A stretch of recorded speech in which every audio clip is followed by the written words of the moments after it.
बिस्मिल्लाहिर्रहमानिर्रहीम। अस्सलाम वालेकुम वरहमतुल्लाहि वबरकातुहू। अज़ीज़ तलबा, उम्मीद है खैरियत से होंगे। आज मैं आपको कवाइद से एमसीक्यूज़ जो है ना वो टॉपिक वाइज जो है ना एमसीक्यूज़ मैं आपको कराऊंगी। इससे पहले मेरी तमाम वीडियो मिक्सअप जो है ना वो कवाइद से सारी शामिल हैं। बहुत से कवाइद जो है ना वो मिक्स करके मैंने इकट्ठे मिक्स करके जो है ना मैंने उनके एमसीक्यूज़ बनाए हैं, तो उसकी प्रैक्टिस भी जो है ना आप आसानी के साथ कर सकते हैं। इस वक्त जो मैं आपको एमसीक्यूज़ दिखा रही हूँ वो टॉपिक वाइज है। इनके आंसर मैंने नोट करा लीजिए। आप इनको पहले तो सुन लीजिए, उसके बाद स्क्रीनशॉट करके अपने पास महफूज कर लीजिए। शुरू करते हैं। मतला के लुग़वी मानी क्या है? तलू होने की जगह।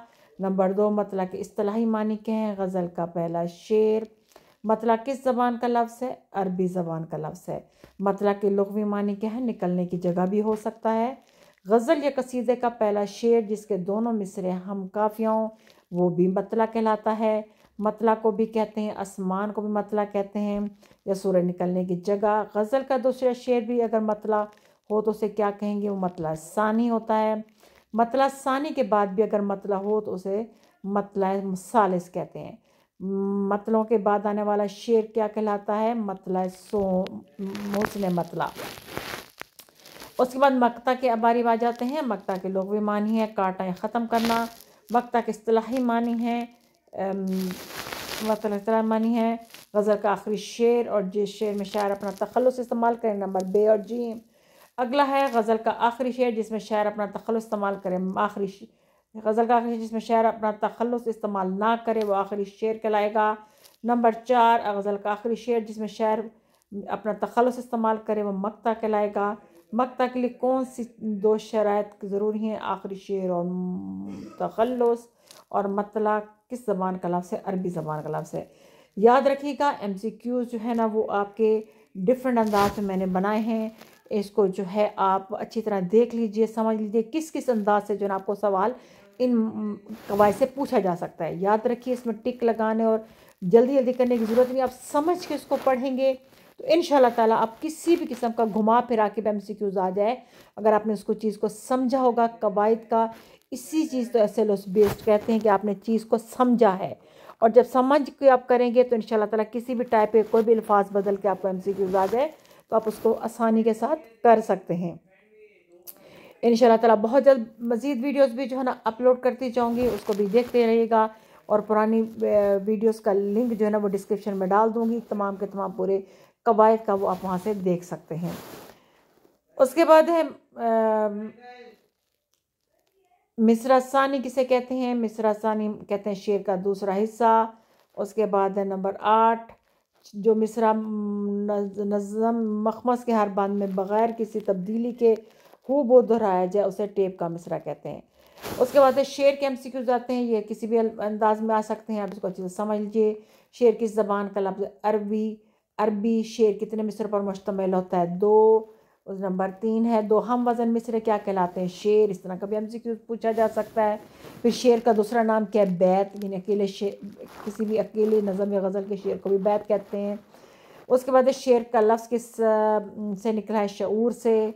मुकर्रर अवज़ान में बहर लिखे जाने वाला कलाम कहला और बहर में लिखे जाने वाला कलाम कहलाता है शेर। इस अंदाज से भी पूछा जा सकता है। डैश के बग़ैर शेर बेवज़न होता है, वज़न के बग़ैर।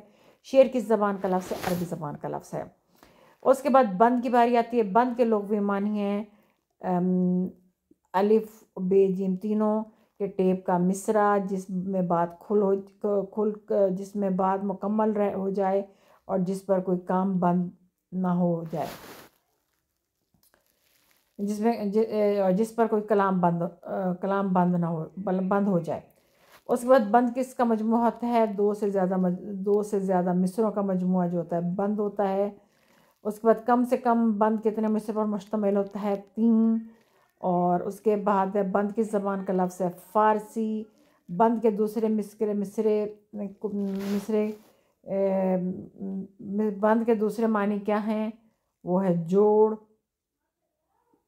और दूसरा लफ्ज़ भी लिखा है, उसको आप किसी में जूम करके देख लीजिए।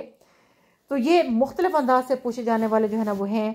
थोड़ी सी आपको बहुत से बच्चे कहते हैं इसका ब्लर नज़र आता है, ब्लर नज़र नहीं आता। बेटा उसको स्क्रीनशॉट लेके जूम करके देख लिया करें, पहले अच्छी तरह सुन लिया करें, समझ लिया करें, और उसके बाद उसको जूम करके आप देख सकते हैं तो आपको स्क्रीनशॉट लेना पड़ेगा, या वीडियो रिकॉर्ड करने के बाद उसको जो है ना वो आप जूम करके देखते जाएं। ठीक है, पॉज कर लें और या फिर उसको लिखते जाओ, आपके लिए आसानी हो जाएगी इंशाल्लाह ताला। एक थोड़ा सा और रह गया है, इसके बाद बहुत जल्द आपकी मज़ीद वीडियो भी पेश करती रहूँगी गवाही से ऐसे कहानियाँ, ताकि वो कि आपका फ़ायदा हो जाए। उसके बाद मिसरे की बारी आती है। शेर की एक सतर क्या कहलाती है? मिसरा। आधा शेर क्या कहलाता है? मिसरा। मिसरे के लुग़वी मानी होते हैं दरवाजे का एक पट। अगला है मिसरा के इस्तिलाही मानी होते हैं शेर की एक सतर। मिसरा की ज़बान का लफ्ज़ है अरबी। मिसरा ऊला किसे कहते हैं? वो उसके नेक्स्ट पेज पे आपका आंसर होगा। जो पहले मिसरा ऊला जो पहला शेर, पहली लाइन होगी, पहली सतर हो जाएगी, वो मिसरा ऊला कहलाएगी। उम्मीद है आपको ये जो शायरी नसर, असनाफ़ नसर हैं, इनमें से जो है असनाफ़ शायरी जो है, इसमें से तमाम कवायद के जो MCQs हैं वो आपको अच्छी तरह समझ आ गए होंगे। इंशाल्लाह ताला फिर नेक्स्ट वीडियो के साथ आपके हाजिर होंगे। अगर वीडियो अच्छी लगे तो लाइक करें, शेयर करें और ख़ूब इससे फ़ायदा उठाएं। अल्लाह ताला आपको दीन और दुनिया बेहतर करे। अस्सलाम वालेकुम।